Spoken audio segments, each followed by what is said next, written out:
بسم الله الرحمن الرحيم الحمد لله والصلاة والسلام على رسوله وعلى آله وصحبه وسلم تسليما كثيرا مزيدا إلى يوم الدين أما بعد. If you look in the chain of verses in the Quran, you're going to find that there's in Surah Al-Baqarah, you're going to find the series of verses on Ramadan. يا أيها الذين آمنوا كتب عليكم الصيام. Second verse is أياما معدودات. The third verse, شهر رمضان الذي أنزل فيه القرآن. 3 verses after each other, consistent on matters directly pertaining to fasting. Suddenly you get to the 4th verse, it's out of topic. It's about dua. وَإِذَا سَأَلَكَ عِبَادِي عَنِّي فَإِنِّي قَرِيبٌ أُجِيبُ دَعْوَةَ الدَّاعِ إِذَا دَعَانِ. Then you go back to the 5th verse, أُحِلَّ لَكُمْ لَيْلَةَ الصِّيَامِ. It goes back to the rules and regulations of fasting. Why was there a verse on dua in between a series of verses directly speaking about fasting? Why would Allah put a verse off topic? Is it off topic? Impossible. Every aspect of the Quran is perfected. There's a break in the verses of the Quran pertaining to the topic of fasting to draw your attention. To draw your attention to the importance of dua, that Ramadan is the month of dua. There's times dua is more likely to be answered. And Ramadan is one of the best seasons for that. Look deeper into that verse. وَإِذَا سَأَلَكَ عِبَادِي عَنِّي فَإِنِّي قَرِيبٌ أُجِيبُ دَعْوَةَ الدَّاعِ إِذَا دَعَانِ. 14 times in the Quran you're going to find, and they ask you, and if they ask you. يَسْأَلُونَكَ وَإِذَا سَأَلَكَ. 13 يَسْأَلُونَكَ, and 1 وَإِذَا سَأَلَكَ. And every one of the times when Allah says, and they ask you, you're going to find قُل, and tell them. And tell them, except one time in the Quran which is about dua. And every one of them, consistent, and tell them, except in dua. If they ask you, there's no and tell them. It comes without and tell them. It's trying to convey to you pure tawheed.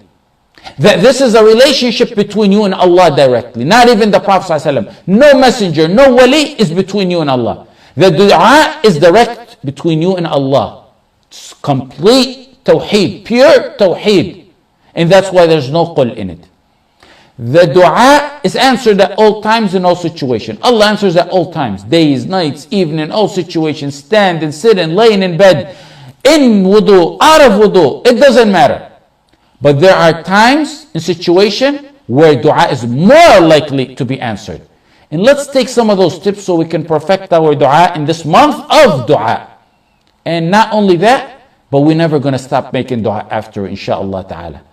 First, pursue the special times. For example, the days of Arafat, the Ramadan, the month of Ramadan, the 1/3 end of the night, when it rains, when after Iqamah, after they make Iqamah, between Adhan and Iqamah, a fasting person, 1/3 end of the night, Allah descends to the heaven closer to the earth and asks, is there anyone who needs anything? Is there anyone who needs to be forgiven so I can forgive him?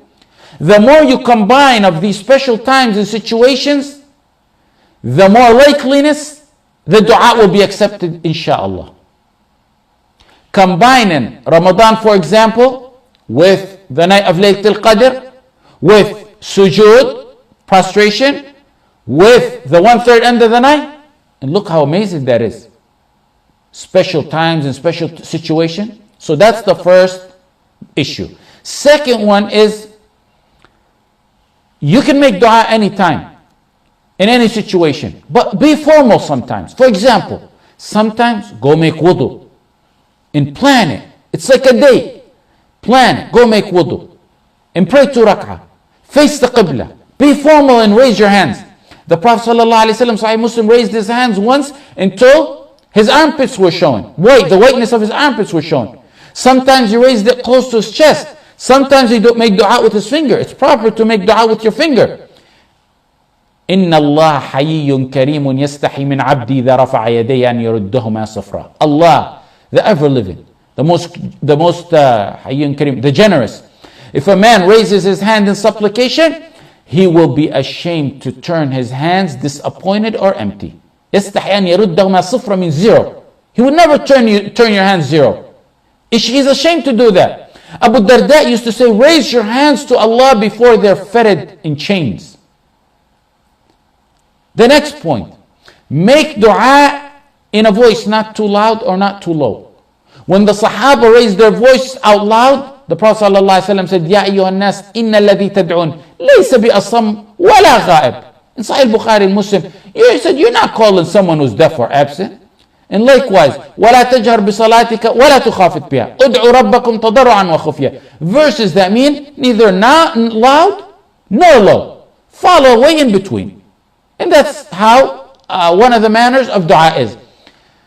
Zakaria, when he praised Allah, Allah praised him for keeping it in between, keeping his voice in between. إِذْ نَادَى رَبَّهُ نِدَاءً خَفِيًّا.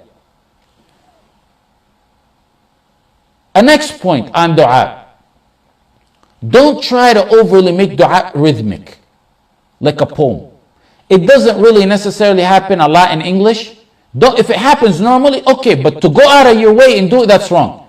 That doesn't happen a lot in English, it happens a lot in Arabic. It's called sajah, where they try so hard and go overboard in trying to make their dua rhythmic.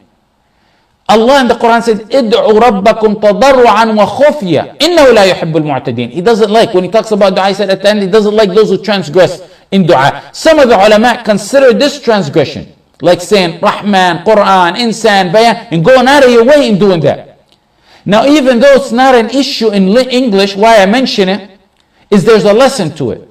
Why it's disliked by the Salaf, including a direct statement by Ibn Abbas in Sahih Bukhari where he tells his servant not to do that.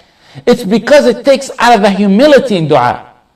You need to communicate your dua to Allah sincerely and humility in a way you feel best comes out of your heart. That's the point of dua.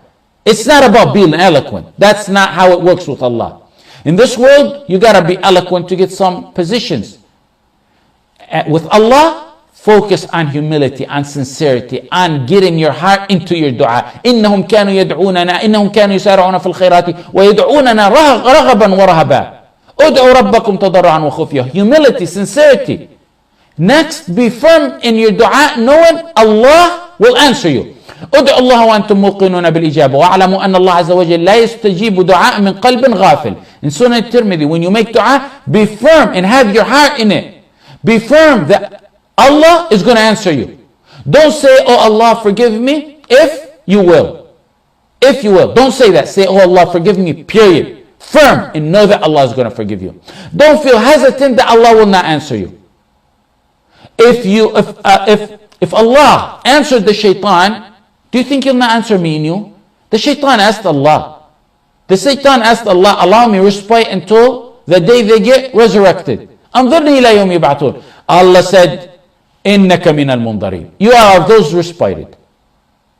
Me and you are not worse than the shaitan.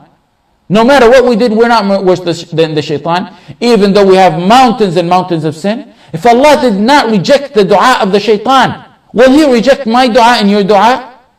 Even though non-believers asked Allah, mushrikeen, worship statues, asked Allah sincerely at one point, Allah answered them. When they were in the oceans, in the currents, in the wind was about to drown them, they turned to Allah alone. They left shirk and turned to Allah alone for a moment. Those were people associated partners to Allah. People who Allah knew as soon as He takes them to the shore, they're going to go back to associating partners to Him.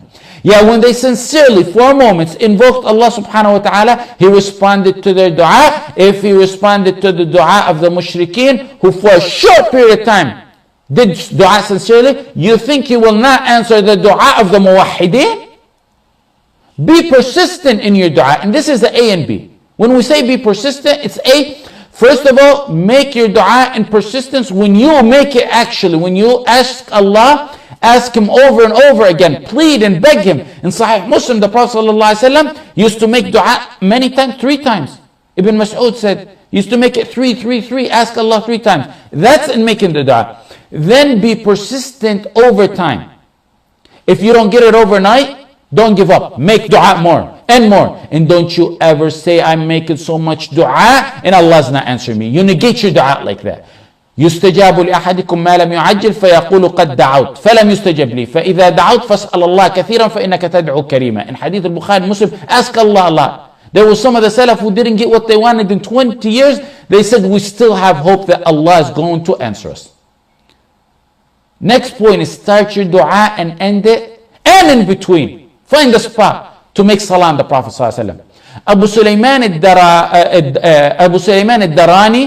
said a beautiful statement.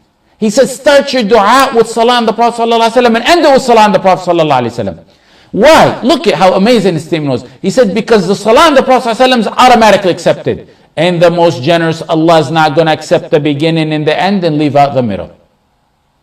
Always make salah on the Prophet ﷺ in the beginning and end and the middle of your dua. In Sahih al-Tirmidhi, and Ibn Kathir said it's authentic, it's changed, it's authentic. Umar ibn al-Khattab radiallahu anh said, dua is suspended between the heaven and the earth. None of it is taken up until you send your blessing on the Prophet Muhammad sallallahu alaihi wasallam. This may be a personal statement by Umar ibn al-Khattab, because Umar said it. He didn't say the Prophet sallallahu alaihi wasallam said it. But the rule on such personal statements is that they are considered attributable to the Prophet ﷺ, because these are matters of deen. There's no way Umar came up with this on his own. It's a rule on this matter and similar hadith like this. Al-Bayhaqi narrated a similar statement by Ali in Shu'ab al-Iman. In Shu'ab al-Iman said, Ali radiallahu anh said also, like the one on Umar, every dua is not responded to until one sends his blessing out the Prophet Muhammad sallallahu alayhi wa sallam. This hadith is also narrated by Baqi ibn Makhlad, from Ali marfu', meaning that Ali said the Prophet ﷺ said it.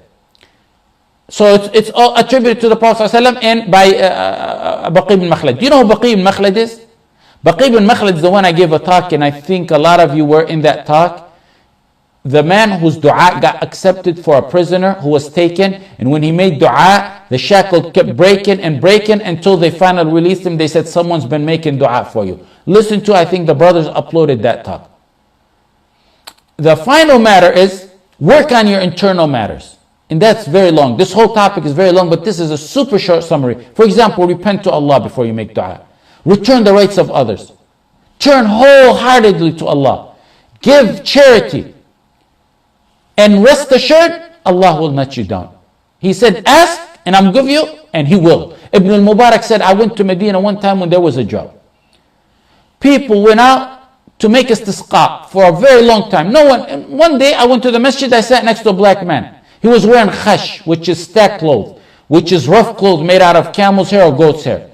People had gone for a long time. Allah didn't answer, and I sat next to this black man. Happened to sit in the masjid next to the black man. His clothes was wrapped around his waist and one on his shoulders. And I heard him say, Ya Allah, you blocked the rain on the people to teach the sinners a lesson. Ya Halim, Ya Allah, Ya Halim, Ya Allah, Ya Halim, Ya Allah, the one whose servants see nothing but good for him. Grant them rain. Give them rain now. Give them rain now. Now. Now. He kept saying now. As-sa'a, as-sa'a. Ibn al-Mubarak said, he kept saying as-sa'a, as-sa'a until clouds came from every direction and it began to thunder and rain all over. The giants of the ulama had been going for some time making istisqa. The rich, the poor, the leaders, the laymen. Yet this neglected black man with stacked clothes, the poorest of poorest clothes that they wore at the time, raises his hands in dua and Allah answers him. My brother and sister, as members of the Islamic Ummah, you're held accountable for your shortcomings to your wrong Muslim, the ones who are oppressed. Don't ever let a day go by where you make dua for you, for your family, for your loved one, but also every day include the oppressed and wrong Muslim. So at least when you stand before Allah, you said, Ya Allah, I made dua. Ibn al-Mubarak went to visit Al-Fudayl ibn Iyad after this incident. Both giants, both imams. Al-Fudayl looked at the face of Ibn al-Mubarak. He said, what's wrong, Ibn al-Mubarak? He said, there's other matters that beat us in. People beat us. He told them the story. They were agonized at how people worshipped Allah in secrecy, that they beat them, that they got their dua answered. When he told Al-Fudayl ibn Iyad shouted and fell unconscious. A brother showed me a clip a few days ago of a group of Muslims being in a cell. And a judge, with his chest up high, arrogant, issued the order on those that they be executed. Muslims, a group of wrong Muslims. They walked out and he walked out. They went to prison, he went. The days went on. The clip actually shows then that man, one of them, talk it. He said, we made Allah, dua to Allah sincerely, that He grant us release from prison with honor. And we persistent on it. And you know, when you're secluded and alone and solitary and you're tormented and tortured, the dua comes from the deep down bottom of your heart. He said, we thought someone one day was going to just come and dig us out of the prison. Or the prison is going to bust open and break, or earthquake is going to break. We didn't know how it was. We knew Allah was going to answer our dua. Suddenly one day someone comes with a key and opens the door. He says, you're free to go home. The world has changed. The leader of the country for a decade is gone and you're free to go home. In this month, activate your ibadah of dua. When you make dua, when you ask Allah, other than all the benefits you're going to get, merely asking Allah, you get reward for. You know how you get reward for reading Quran? You get reward for dhikr. You get reward just for dua. Other than answering your dua, I'm saying. Yes, Allah will answer your dua, but you get a bonus on top of that, that you get reward for merely because it's a ibadah. It's a ibadah. Ad-du'a huwa al-ibadah. So ask Allah and supplicate and turn to the one whose doors never close. Tomorrow we will continue on this topic inshaAllah ta'ala. يا ذا الوجه الأكرم يا ذا الوجه الأكرم والاسم الأعظم والعطية الجزلة. We ask you to hasten the release of all our wronged brothers wherever they may be. سبحانك اللهم بحمدك نستغفرك ونتوب إليك وصلى الله على سيدنا محمد وعلى آله وصحبه وسلم وجزاكم الله خيرا.